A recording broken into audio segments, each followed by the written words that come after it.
pertama Ibu, bertanya Ibu, Ustadz, mengenai silaturahmi sama manusia ya. Kan kalau tidak salah ada peribahasa yang kita tidak boleh membenci orangnya, tapi kita membenci sikap orangnya.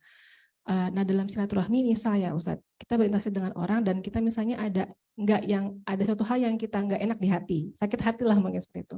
Bagaimana kita menyikapinya Ustadz? Karena tadi kan dibilangnya kita tidak boleh membenci orangnya, tapi kita membenci sikapnya yang mungkin menyakiti hati orang lain. Nah itu bagaimana Ustadz? Dan tipsnya bagaimana Ustadz supaya kita dengan orang lain itu dalam silaturahmi itu kita nggak gampang mungkin sakit hati mungkin seperti itu. Terima kasih Ustadz. Wassalamualaikum warahmatullahi wabarakatuh. Waalaikumsalam warahmatullahi wabarakatuh. Langsung jawab ya. Langsung. Di dalam Quran surah Al-Hujurat ayat ke-7 disampaikan ciri orang-orang yang beriman itu wa karraha ilaihimul kufra wal fusuq wal isyan ulaika humur rasyidun. Mereka orang-orang yang senantiasa berada di atas jalan hidayahnya Allah, itu adalah mereka yang benci pada kekufuran. Jadi kalau kita benci sama orang kafir, salah. Yang harus kita benci kekufurannya. Kalau sama orang kafir, kita punya tetangga, misalnya dia bukan orang Islam, kita bertegur sapa. Yang penting ingat, jangan ngucapin salam. Kalau kita punya tetangga, punya kawan non-muslim, dia buka usaha, semoga sukses ya. Ini yang ucapkan. Jangan ucapkan barokallah ya Ci. Enggak boleh barokallah. Kalau barokallah itu kaitannya semoga sukses dunia akhirat ya. Sebab kita dilarang untuk mengucapkan barokallah karena kita yakin dia sukses di dunia. Tapi di akhirat kira-kira sukses atau tidak? Tidak. Maka kita ucapkan semoga sukses ya. Suksesnya sih nggak tahu sukses apanya. Yang penting semoga sukses. Selamat ya. Cukup sampai di situ. Lalu bagaimana Ustadz dengan kekufurannya? Kita harus benci dengan kekufurannya. Benci dengan kekufurannya, contohnya apa? Contohnya ketika musim misalnya hari raya mereka, kita tidak usah kemudian ikut-ikutan seperti mereka. Walaupun di sini bukan berarti kita melarang mereka untuk merayakan. Silakan lakum dinukum waliyadin. Silakan mau ibadah, silakan ibadah. Mau ngerayain hari raya, silakan. Tapi nggak usah bawa-bawa kita. Nggak usah kemudian kita diajak-ajak ke hari raya mereka. Dipaksa kita untuk mengucapkan selamat atas dirayakannya hari raya mereka. Tidak. Jadi ciri orang yang beriman, kata Allah dalam Quran surah Al-Hujurat ayat ke-7, yakni yang pertama benci pada kekufuran. Kekufuran berarti apa? Kekufuran berarti perbuatannya. Perbuatan ibadahnya. Sebab apa? Sebab mereka menyembah sesuatu yang tidak sepantasnya untuk disembah. Mereka memuliakan sesuatu yang tidak sepantasnya untuk dimuliakan.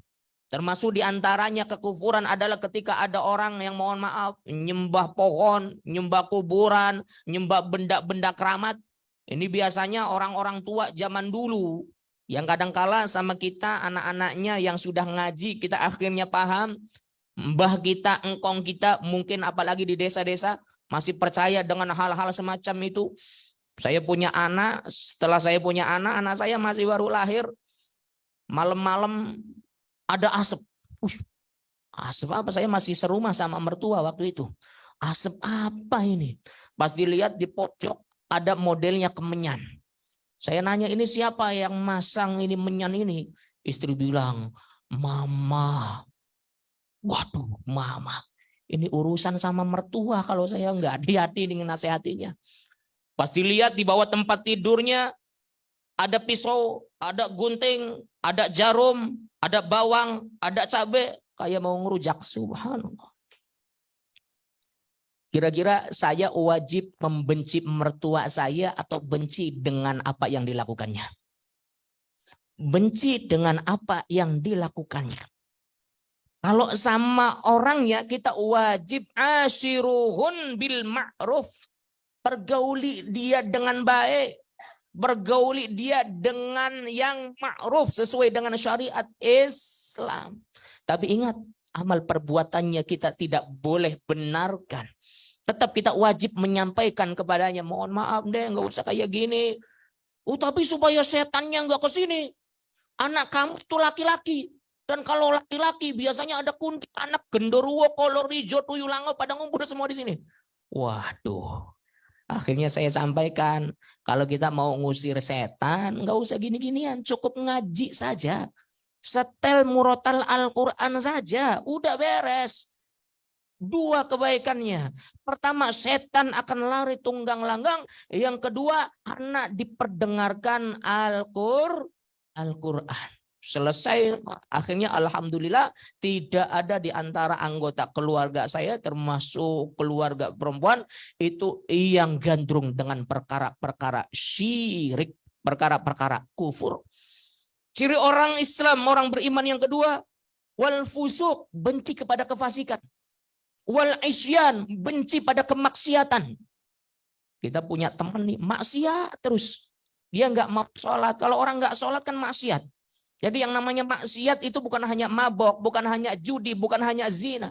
Orang yang melanggar syariat Allah, orang yang tidak beribadah kepada Allah pun berarti dia sedang bermaksiat kepada Allah Subhanahu wa ta'ala.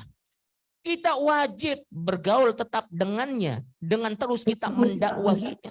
Tapi kalau misalnya kita dakwahi tetap, kalau kata orang Cirebon bilang, dia masih al-beleru, wandablegu, wal bengkengu. Udah dinasehati, didakwahi, tetap aja nggak mau. Ya udahlah. Buat apa kita berteman dengan orang-orang yang senantiasa bermaksiat? Masih banyak orang lain yang baik, yang ahli ibadah, yang insya Allah akan menuntun tangan kita menuju surganya Allah Subhanahu wa ta'ala. Wallahu a'lam bishawab. Baik, terima kasih Ustadz.